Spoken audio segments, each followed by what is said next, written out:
Should be a good one. Yeah, I'm excited about it. I'm excited to see the types of comments and email, whether love or hate, we'll see. But, like we've said before on the show, we're no stranger to controversy. That's when we celebrate it, culturally. I'm fine with that. We do the Christmas stuff and, we have fun with it. But I don't think that this is, the date that Jesus was born.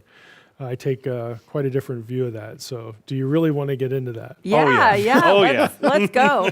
All right. Well, this is going to sound, kind of odd, but I'm one of a minority that thinks, believe it or not, that Revelation 12 actually means what it says. And I think Shame on you. Shame on me. Okay. You're going against hundreds of years of tradition. I know. So, this is actually tied in. I'll just tell you how. One of the ways I got drawn into this was there's a common myth, and again, this is where we start to offend people. So this is what do they call those things? Trigger warning? Trigger warning. Yeah. This is a trigger warning. So you've had your first trigger warning. This whole show could be called Trigger Warning. We really honestly could. That's actually a good title for a show. It is. Okay, but this myth that in primeval days, before humans were created or right before the fall, that a third of the angels rebelled. And this is where Satan rebelled and took a third of the angels. There isn't a single verse in the Bible that says any of that. Mm-hmm. Not one. In fact, if you look for the word third, just use a Strong's Concordance, or if you have software, Blue Letter Bible, whatever, if the only place that the word third or three ever is used in conjunction with angel or angels, there's one passage, and that's Revelation 12, which is the last book of the Bible. Okay, and if you actually read it, and I'm going to do that now, you'll see it has nothing to do with primeval rebellion. So a great sign appeared in heaven, a woman clothed with the sun, with the moon under her feet, and on her head a crown of 12 stars. She was pregnant and was crying out in birth pains in the agony of giving birth. And another sign appeared in heaven. Behold, a great red dragon with 7 heads and 10 horns, and on his heads 7 diadems. His tail swept down a third of the stars of heaven. By the way, we don't even have the word angel there yet. It's stars. His tail swept down a third of the stars of heaven and cast them to the earth. And the dragon stood before the woman who was about to give birth, so that when she bore her child, he might devour it. She gave birth to a male child, one who was to rule all the nations with a rod of iron. But her child was caught up to God and to his throne. And the woman fled into the wilderness, where she has a place prepared for God, or by God, in which she is to be nourished for 1,260 days. Now war arose in heaven, Michael and his angels fighting against the dragon. And the dragon and his angels fought back. But he was defeated. There was no longer any place for them in heaven. And the great dragon was thrown down, that ancient serpent who is called the devil and Satan, the deceiver of the whole world, was thrown down to the earth, and his angels were thrown down with him. And the passage goes on, I heard a loud voice in heaven saying, now the salvation and power and the kingdom of our God and the authority of his Christ have come, for the accuser of our brothers has been thrown down, who accuses them day and night before our God. Mm-hmm. That's the first 10 verses. You look at that, and we have a third of the stars of heaven being cast down. We actually don't know if they were good guys who got destroyed by the dragon. We just assume that they're his angels because of the angel reference. The devil and the dragon and his angels fought back. Is that a good connection? We don't know. We're not told. But here's the point.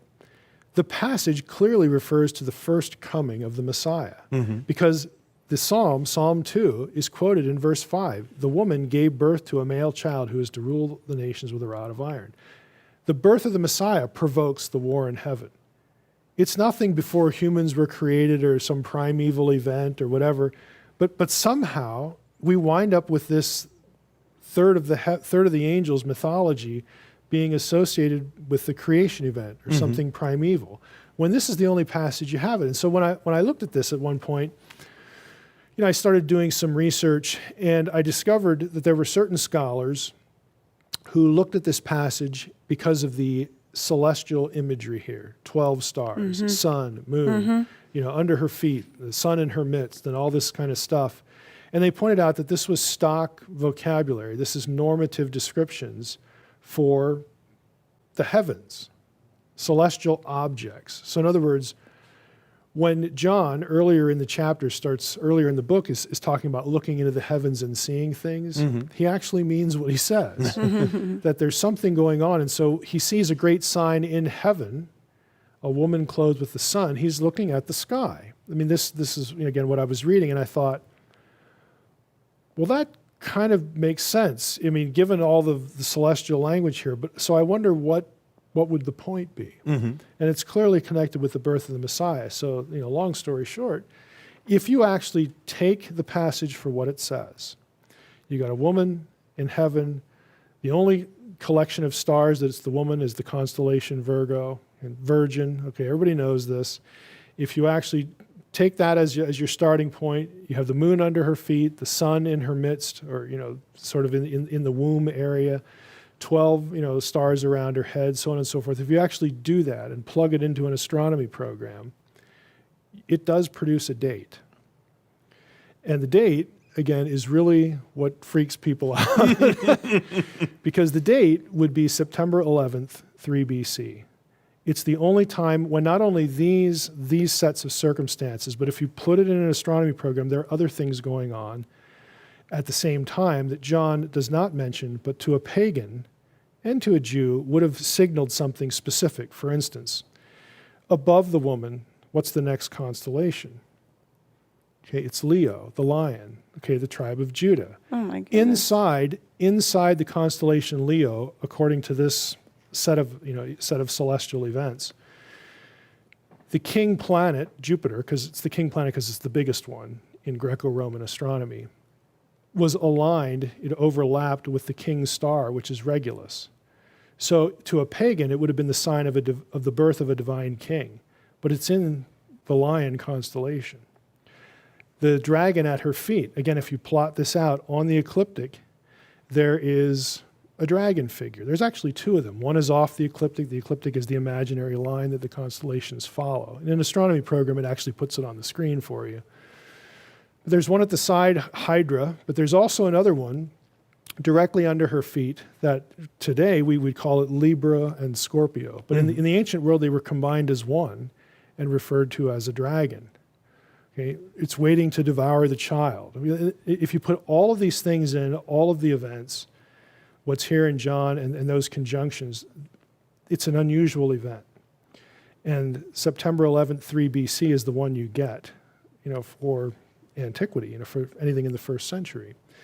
So you look at that, and right away people think, well, how in the world, we can't have that because, the New Testament has, King Herod, dying, a couple of years after. We know Herod died in 4 BC, so this is impossible. Actually, we don't know that Herod died in 4 BC. Again, on my website, I devoted a whole episode of my podcast on this.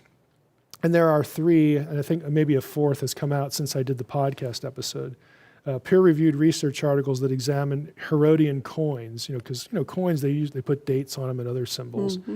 Herodian coins and also Herodian calendar that establishes the fact that there were actually a couple calendars in operation in Herod's time. And if you use one, Herod died in 1 BC. So he died after the birth of Jesus by 2 years, according to this.